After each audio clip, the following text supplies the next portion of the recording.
akidah, pengertian. Menurut istilah, akidah bererti kepercayaan, keyakinan atau keimanan yang murni.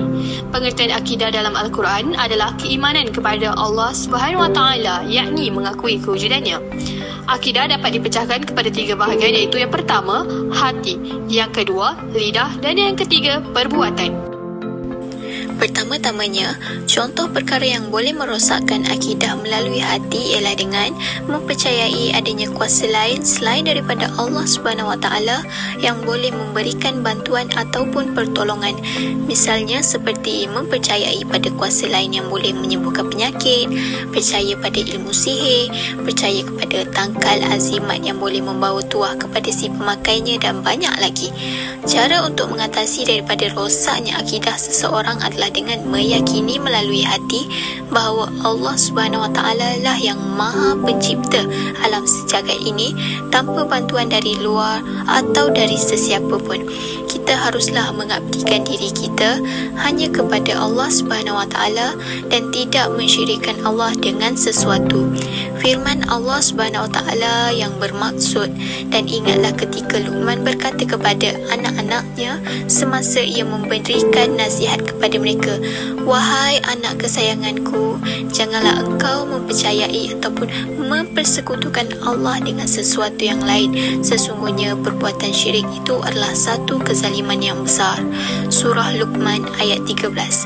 Dari sini jelaslah bahawa mensyirikkan Allah Subhanahu Wa Taala dengan sesuatu perkara, tidak kiralah secara syirik jali iaitu secara terang-terangan ataupun syirik khafi iaitu secara tersembunyi iaitu melalui hati, dapat merosakkan akidah seseorang, seterusnya dimurkai oleh Allah Subhanahu Wa Taala. Di sini terdapat contoh perkara yang boleh merosakkan akidah melalui lidah, iaitu dengan mempersendakan ayat-ayat suci Al-Quran dan hadis Rasulullah sallallahu alaihi wasallam, serta mengingkari dan mempersendakan hukum Allah. Sebagai contoh, mengatakan bahawa zina, arak dan judi sebagainya halal. Rasulullah sallallahu alaihi wasallam pernah bersabda menurut hadis riwayat Al-Bukhari, "Salamatul insan fi hifzil lisan." Keselamatan manusia tergantung pada kemampuannya menjaga lisan. Oleh itu, cara mengatasinya ialah dengan sentiasalah mengingati Allah, iaitu dengan berzikir seperti tahmid, takbir, tasbih dan sebagainya. Baiklah, akhir sekali adalah contoh perkara merosakkan akidah melalui perbuatan. Contohnya, masyarakat melakukan amalan atau perayaan seperti orang bukan Islam, sama ada berjumpa bomoh ataupun menyambut Christmas. Sabda Rasulullah SAW, "Man tashabbaha biqaumin fahuwa minhum." Barang siapa yang menyerupai suatu kaum, maka dia termasuk sebahagian daripada mereka.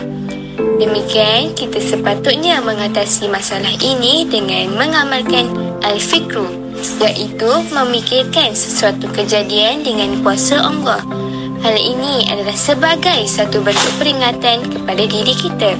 Demikian, kita dapat menjentik hati supaya sentiasa mengingati Allah dan akan lebih beriman. Kesimpulannya, Allah Subhanahu Wa Taala pernah berfirman, "Allazina amanu wa lam yalbisu imanahum bizulmin ulaika lahumul amnu wa hum muhtadun."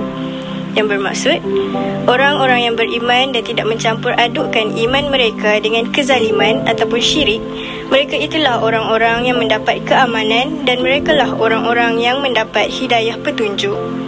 Kesimpulannya lagi, kemantapan akidah dapat menjadikan seseorang itu hatinya sentiasa terdorong untuk meramal ibadat. Yang kedua, takut akan azab Allah Subhanahu Wa Taala. Dan yang terakhir, berjaya membina kehidupan yang bahagia di dunia dan di akhirat.